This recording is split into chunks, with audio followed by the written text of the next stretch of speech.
سؤال صعب، سؤال يراودني. غيث مو كاسة الشاي تبعي، أنا ما نو.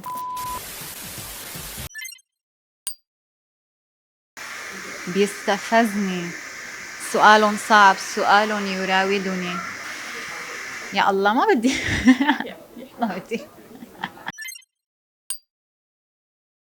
ما بيعجبني. not my cup of tea، يعني مو كاسة الشاي تبعي، أنا ما نو لا. إيه بالغنى هي بتجنن، بنت بتجنن، بس بصناعة المحتوى لا أبدا. هلا ليكي في فيديوهات بحس له اياها كتير مصبينه، يعني مو للبنات، واذا بنت بتحضره بكون مشان أسامة، مو مشان المحتوى عاجبها. أنا يعني عند رأيي هذا. في فيديوهات إيه بتكون كتير رجالية، بحسها ما كتير بنوع بين المرأة والزلمة.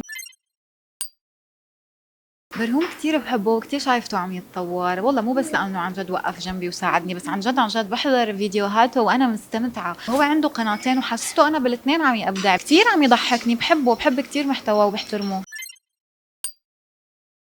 حلو مكانه بالبودكاست أنا شايفته، بس بالمحتوى يعني الفيديوهات اللي شفت لها اياهم كثير قدما، فما بدي احكم عليها. فيديوهات الجديده ما حضرتهم.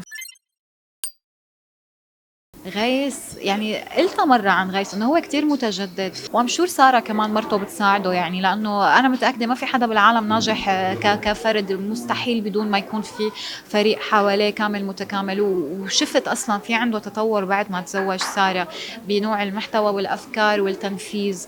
فلا بحب محتوى لغيث. بحب انه عم يتطوروا، عم يفوتوا بالاجنبي، صاروا بيحكوا عرفتي بالانجليزي. يعني ما انهم محدودين، ومع انه كتير تهاجموا على هاي القصة ومع هيك كفوا. هاي الشغلة كتير بحبها وبحترمها فيهم.